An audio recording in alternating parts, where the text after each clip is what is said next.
You're listening to Seminary Dropout, and I'm your host, Shane Blackshear. In cooperation with MissioAlliance.org, straight from my house in Austin, Texas to yours, interviews with leading Christian authors, leaders, and thinkers, because good theology should be for everyone. This is Seminary Dropout. Let's go! My guests are Monique and Vito Aiuto. They make up the Welcome Wagon, based in Brooklyn, New York. They're best known for their hybrid of gospel, indie pop, and folk songs. After ordering a guitar online, the couple taught themselves to play, write, and arrange music. Their artistic intuition, coupled with Monique's history in art design and Vito's past in poetry, led to the release of their debut record, Welcome to the Welcome Wagon, in 2008. The album was produced by Sufjan Stevens and released on his Asthmatic Kitty label, as was their follow-up project, Precious Remedies Against Satan's Devices, in 2012. Their newest project, Light Up the Stairs, is set to be released on October 20th on Gospel Song Records. Monique and Vito, thanks for being on the show. Thanks a lot for having us. We're glad to be here. Yeah, thank you.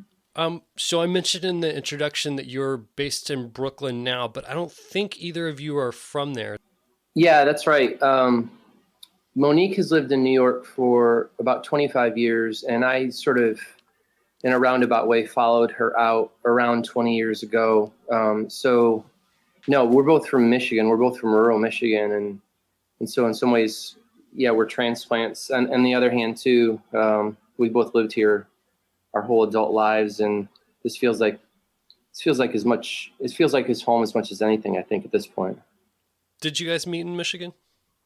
Yes. Yeah, we did. We knew each other in high school. We both went to the same little high school, the same rural town that we grew up in, and we weren't high school sweethearts, but we kind of knew each other, and kind of looked at each other across the gymnasium floor, I guess. And and then Monique, when she was 18, she went to the Cooper Union, which is an art school here in New York, and one summer we were both home for the summer, and our sisters ran into each other, and they said, "Vito's in town. Monique's in town. They should see each other. They should say hello." And we did. And that's how it happened. That's how it began. The rest is history. Yeah. I remember I had a little crush on Vito, but not like a bad crush. But I did. I remember in art class, though, I wrote on a note that I would marry, if I could marry anybody I wanted to. I was like in 9th grade. I would marry Vito, and he was like my number one choice. And then Matt Conrad was my second choice. And I can't believe that it came true. No. I really can't, because it was just a passing wish. It wasn't like a... That's great. We didn't hang out at all. Do you still have that notebook? I don't, because I didn't think a thing of it. It was just one of those passing little things that you do when you're awesome. in high school. Man. But it's stuck. I don't see Matt Conrad around here anymore. It's me. No second places anymore. No. I want to play a song from the new album. This is the title track, Light Up the Stairs, from my guests Monique and Vito Aiuto, who make up the Welcome Wagon. The seaweed grows on the ocean floor. We ate it all, and we wanted more. God will give us food. And if you look for the stairs above, they're made of light, they're made out of love.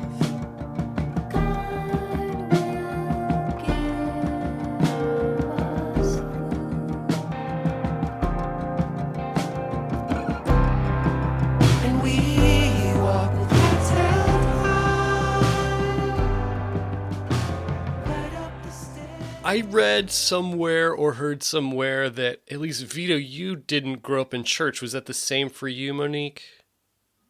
No, I did grow up in church. So, Vito, for you, how did you come to Christ? Yeah.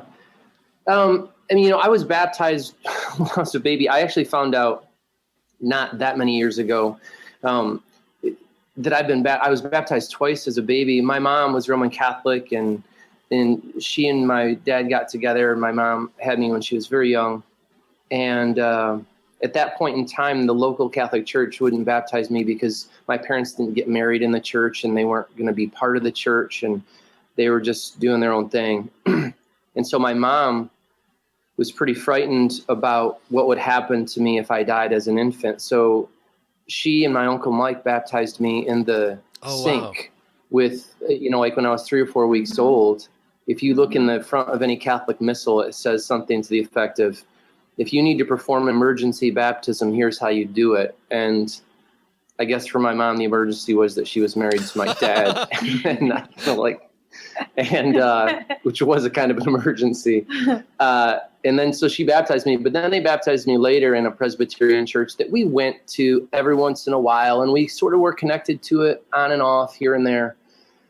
But it wasn't anything that we ever talked about at home, and it wasn't anything that was, thought of as something that we lived as a family, or I wouldn't have been able to tell you, I don't think, what Christian faith really was at that time. And so it wasn't until college where, I think I've since done college ministry and having been a pastor for a long time now. And I think, it's almost inevitable that somebody between the ages of 16 and 25 has some kind of, psychological break with their past, or has these epiphanies or lurches one way or another. And I did. And it was at that point that I started to pray. I had remembered a sinner's prayer that I had heard on TV, I think from Charles Stanley. And one night I was just filled with all sorts of terror and fright and fear. And I started to pray. And I didn't feel any better that night, nor did I feel better the next day. It took a really long time, but I kept praying, and I started going to church, I think, that week. Wow. Mm-hmm. Monique, were you always accepting of the faith, or did you have a time where you rejected it or walked away from it? Or what's your journey? I took ownership of it, and it became really real to me when I was in college, because I was on my own and choosing for myself whether I go to church or whether I believe. And so that was a really, really exciting time in my faith walk. But I grew up with a grandmother who was really, really, really, really devoted. And she would read me the Bible, and she would audio tape herself and send it to me in college. And I would listen to it, and that was really special. So I felt very nurtured in that way. And the church was always very accepting of me as an artist.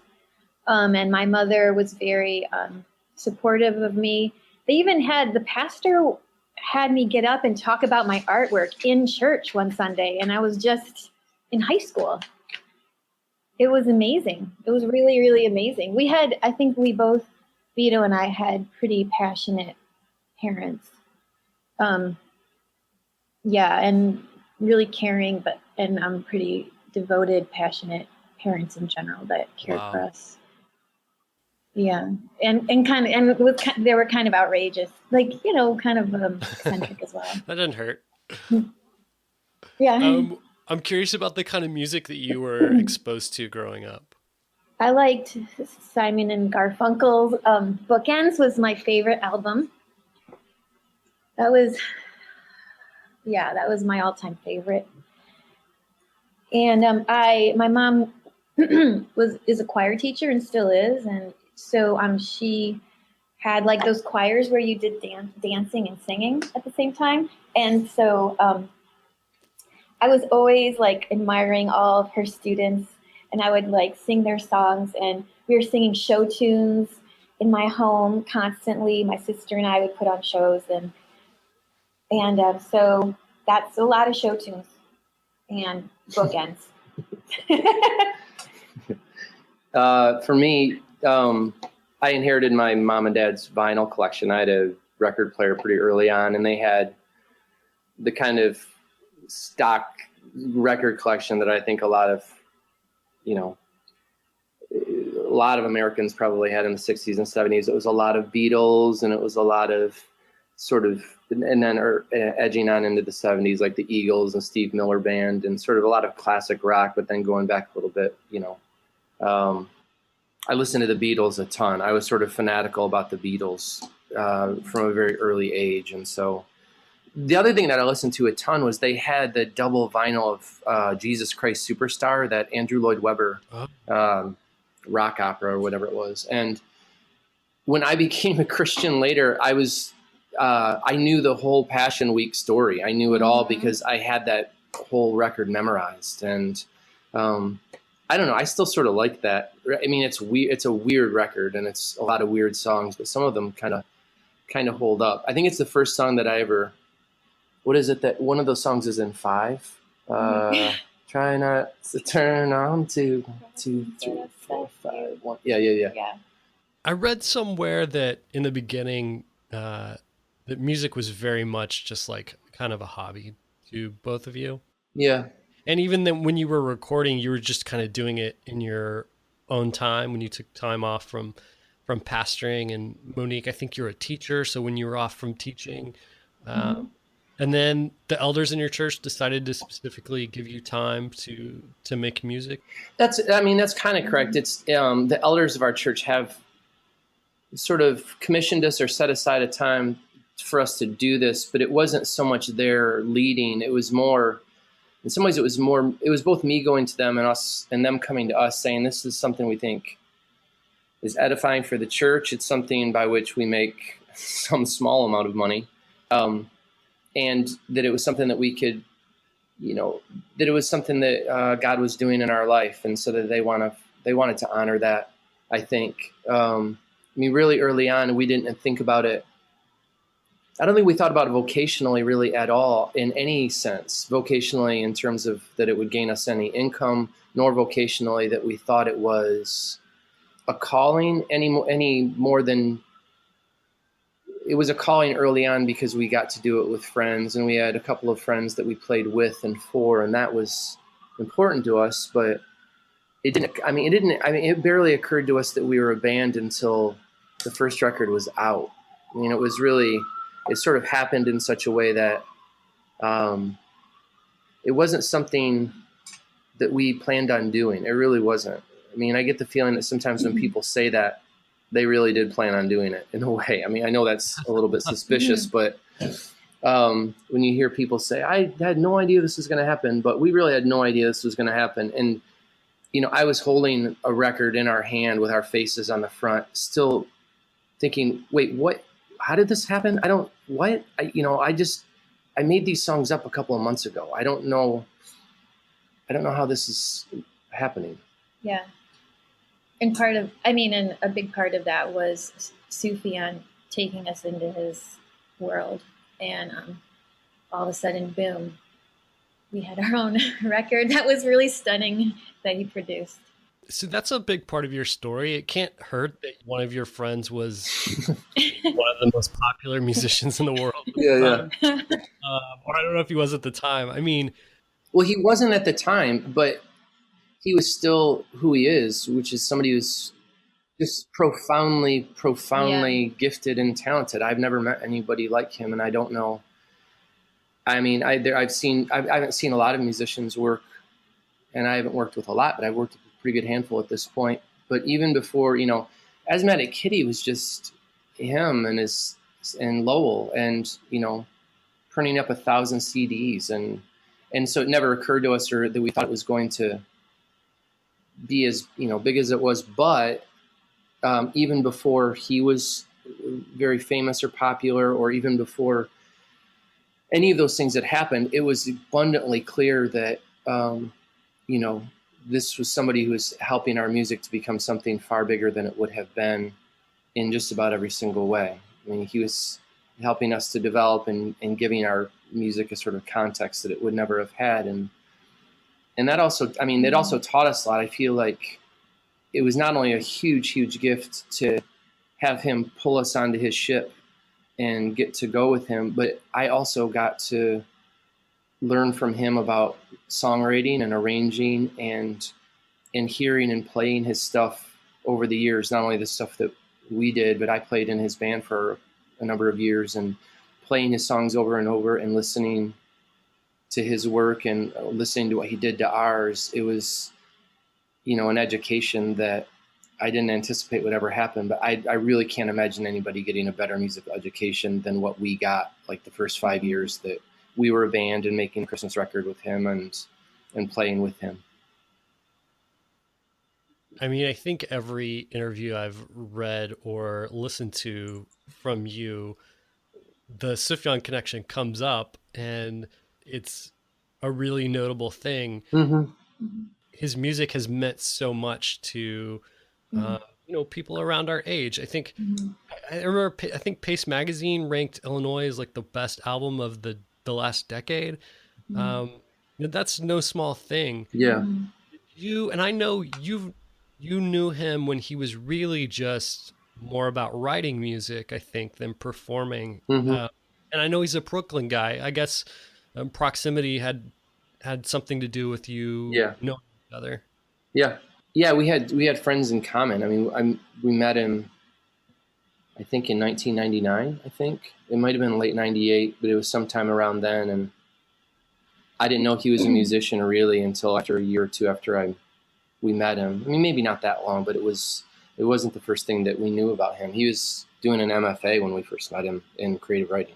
How did it come about that he, invited you onto his label and, helped you so much musically? Yeah. Well, again, it was really, I mean, he, it's when you say invited us to his label, I mean, I knew I think about, I don't know, 6 or 9 months after we met him, he gave us a copy of his very first record. But, to say that he had a label, it really is true. But we knew lots of people and still do who would say, okay, this is our label. But it really is just them and a designer who had made a logo for him and a P.O. box that they got out. And that wasn't that much more. I mean, Asthmatic Kitty wasn't much more than that at that point. And so, but what he was doing and what we were doing together is making music. And he invited us to be part of that. And when I say part of that, I mean, a lot of times that just involved him bringing over like a 4-track or an 8-track. And he would say, well, let's make a couple of songs. Or have you written any songs? And the very fact that he asked that question was really also profound because I'm not a very good guitar player now, 20 years removed from that time. And I was a wretched guitar player then. And he would just say offhandedly, like, have you written any songs? And so I sort of just thought, oh, of course. Well, I don't know. I'll try. And so I would try to write songs. And I think if somebody encourages you in that way, it wasn't like a sort of direct encouragement, like you can do it. It was more implied. Well, have you written any songs? And then he would say, I wrote this song, and then he would play it for us. And then we would all be dead in the living room after he played it for us, I think, oh gosh, I can't write like that. But then, you'd try. There was another friend that significantly helped us in the development of our band. And this was a friend that was coming to us in weakness.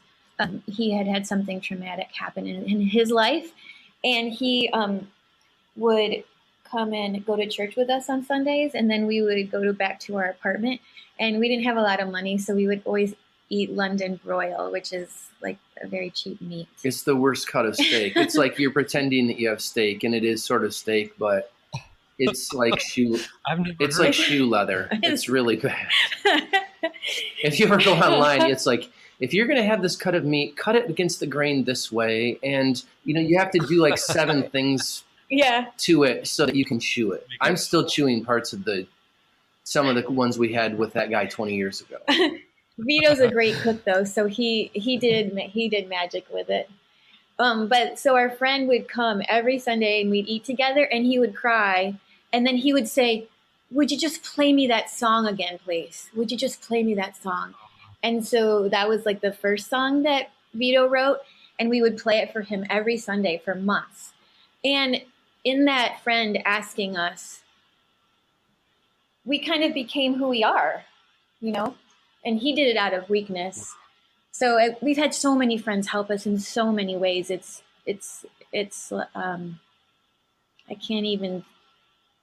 We couldn't even write them all down. There were so many things and so much encouragement. I mean, I think the aim of artists are wanting to know, can I make something? Can I create something that will affect people? And I can't imagine the encouragement to have that friend who needs some help, who needs to be affected, and saying the way I want it to be affected is for you to play that song for me, and that's got to be huge. Yeah. Yes. It was a very moving Yeah. time in our life. I wonder how you, this is also a question you get asked often, but how you split your time now. Being bivocational is something that's not easy. And Vito, I know you're still pastoring. And Monique, are you still teaching? Yep. Yeah, and loving it. I wonder how much time you get to devote to music and what that looks like, if it's a bit here and there, or if you get to take large chunks of time off for that. It's more the former. It's more bits here and there. And, to be honest, there's a bit of grief there, or at least, I don't know what the grief seems too big of a word, but I think there's a part of us that really wishes we could do music more, but we also feel passionate and dedicated to the other work that we're doing. So I don't think that our case is that unique. We know lots of people in our church and in our circles of friends and in our orbit who have all kinds of vocations that they have. Friends who work in the office, but they also make a magazine, or friends who do this sort of work, but they also make quilts, or they really want to cook, or they really, or are taking classes in accounting and they want to do that. And I think, I'm the billionth person to say this, but our economy and our way of life now is different than when I was growing up, and my dad just worked at Ford Motor Company, and he got up and he went there and he worked there for 9 hours a day, and then he came home, and that was where he worked for his whole life. And that's not what a lot of people are doing in this day. And so that's not what we're doing. It's hard though, because, we're getting a few calls here and there now saying, can you come and play? And we would love to do, we've toured a little bit. We got to tour last year with Sandra McCracken a little bit, and we loved doing that. She was really generous to us, and it was fun to go out and play. And we love playing. But right now, it would be so hard. I've had people call us and say, would you come and play? And it's hard to pull off financially, and it's hard to pull off logistically, finding childcare. And if you get one tour date, can you string a couple along it? And then the other day, I was trying to play a couple of the songs from the new record, and I would have to learn how to play some of these songs again, because we worked like crazy on them a year ago, and I wrote them all probably a year or two ago. And then learning to play them and learning the arrangements. And there was nothing else in my mind for a while than the arrangements of these songs, and trying really hard to finger pick this song that way. And the other day I was at a loss for what even the chord progressions were for some of these songs. So it's kind of hard, because you sort of put some of these things in your short-term memory, and we don't have time to, I wish we had a day or two that we just did music and it was a little more consistent, but that's not what we have now. And that's okay. It's, when we are in our late 50s, we're going to go out like Peter, Paul, and Mary, and, I'll grow out the sides of my hair, and we'll go out and be a folk band, and we'll sing If I Had a Hammer, and Puff the Magic Dragon, and Soldier the Nice Rich Man, and all kinds of things. It's going to be great. Catch us in 2029. Come back on the show and we'll promote that record. Yeah, you'll still be doing this. I hope.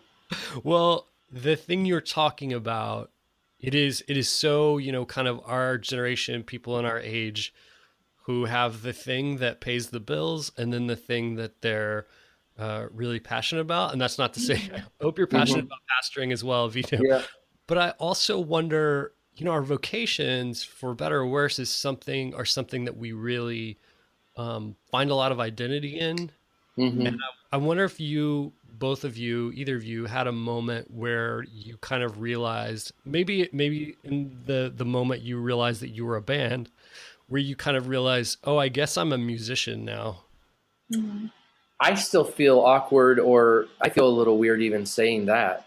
And we've now made 3 records, and I've probably written 100 songs and did a lot of the arrangements for the songs. And and have gotten to see multiple people produce and all those things. And I still feel like it's not quite mine to claim that I'm a musician or that I'm a songwriter.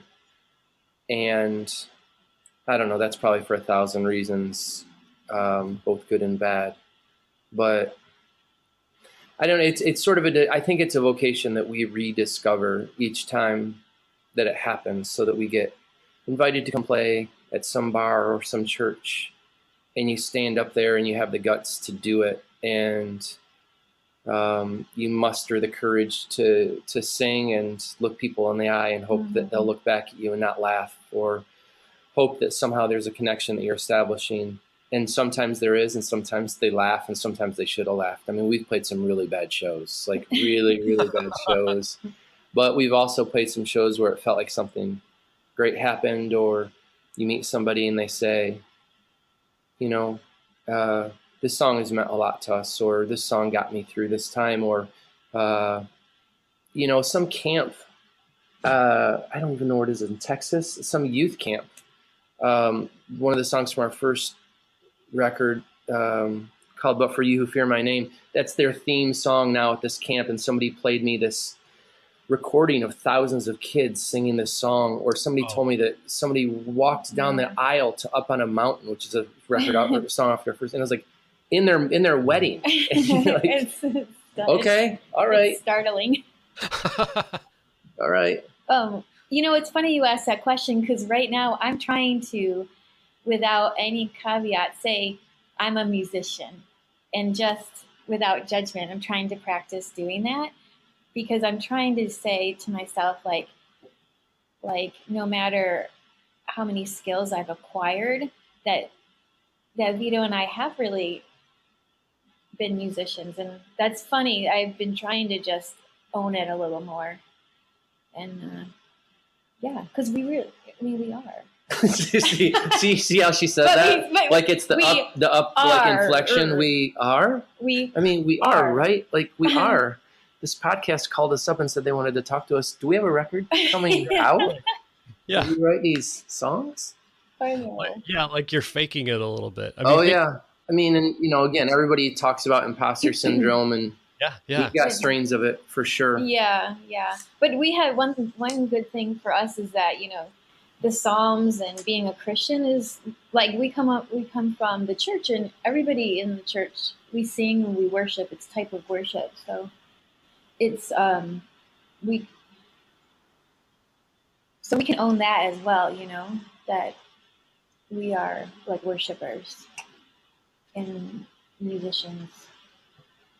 Well, I'm curious about that. You know, we're obviously at a point in time in the US where we're definitely a post-Christendom society for the most part, and that varies in different places.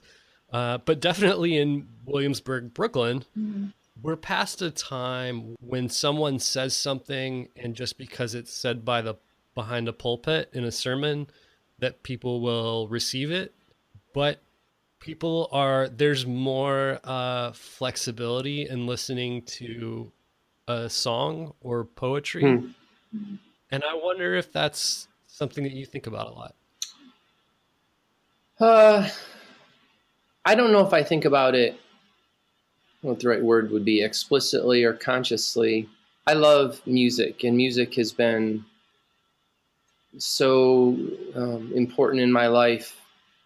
Music is one of the ways that I feel. And what I mean by that is that, you know, I'm not very freed up emotionally, and music is one of those places that frees me up a little bit. And some of that, you know, has been religious music, and other times it's not religious music. But I don't think I ever consciously have thought that much, you know, I'm going to try to communicate the gospel. And I think a great way to do it is music, because that touches people in a different way. I've said those sorts of things, but that's been more of a description of what I've intuitively wanted to do, and has just been driven by my own desires and my own, you know, the attraction that I've had to wanting to sing or to make music or to write music.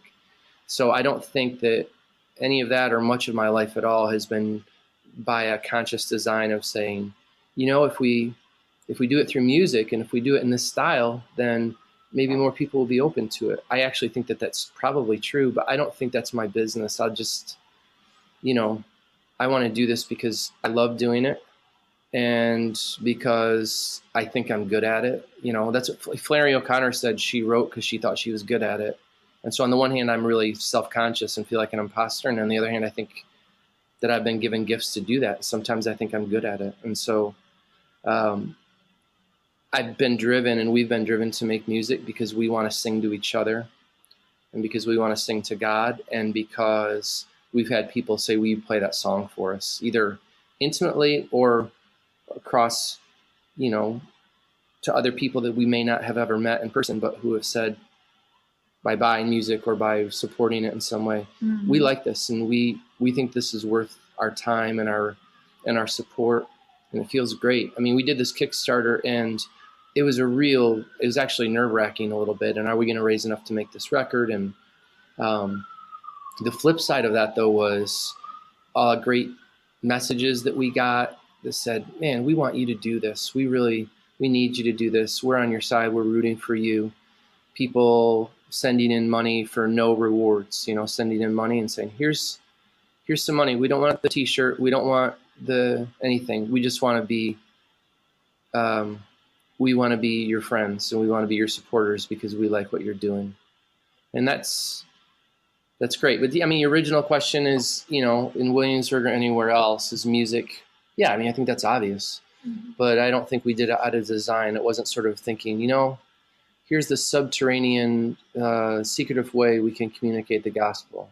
It was more, I really like the lyrics of this hymn, or I'm finding myself in the subway just singing this line over and over, light up the stairs, and I don't know what it means, but it's interesting to me, and I want to try to find out why. I think I've just noticed, in my own church that I attend here in Austin, where there are people who are on the skeptical side that are, searching. And some of the songs that we sing are very, declarative, definitive statements about who God is. And I have a hunch that they would not be receiving that if it were in a sermon, but beyond like hearing it, they're actually like singing the words. They're actually coming out of their mouth when it's a song. And I just always found that fascinating. And I thought that would especially be true for your music because one, it's outside of the meaning and the spirituality, it's just objectively good. I guess this can't be said objectively. Okay. In Shane's world, objectively good music on its own. And, in a culture like Brooklyn, like Austin, where it's very common to be skeptical, for your music to be so successful in those worlds as well is interesting. Thanks. I want to play another track. This is The Outside Road from the new album Light Up the Stairs by my guests Monique and Vito Aiuto of the Welcome Wagon. We paint each other with disregard. We paint each other with disregard. So strip it down to studs and hay. Strip it down to studs and hay.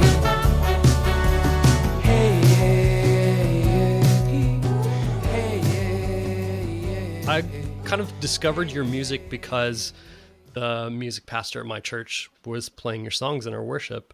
You mentioned Up on a Mountain, that's one. And there's songs that I sing to my daughter when I put her to sleep at night. They've just become so meaningful to me. And so it's been so wonderful to get to sit down and talk with both of you. And I've loved this conversation. I feel like I've gotten to know you from just preparing for this interview and reading other interviews and listening to you. And I got to listen to a little bit of your sermon, Vito, one of them on iTunes. And I just appreciate who you are. I hope that you guys get to tour sometime, and I hope you come to Austin, Texas. Yeah. Oh yeah, we'd love that.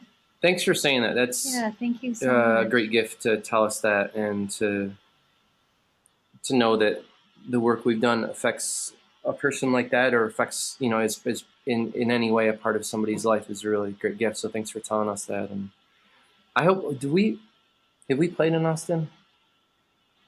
I think we played in Austin at some point, but I mean, not very often, but I think we were down there. We'd love to come down at some point. Yeah, we love Texas and the people from Texas. Yeah. Good. Well, come. Please come. Everybody seems very proud of their state and happy about their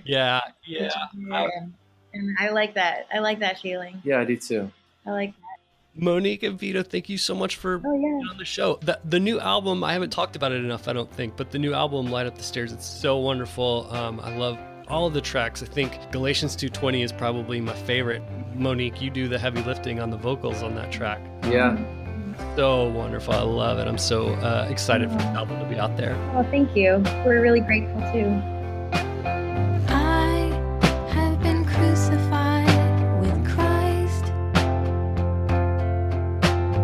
I have been crucified with Christ. It is no longer I who live, but Christ who lives in me. And the life I now live in the flesh, I live by faith in the Son of God, who loved me and gave himself for me. Who loved me and gave himself for me.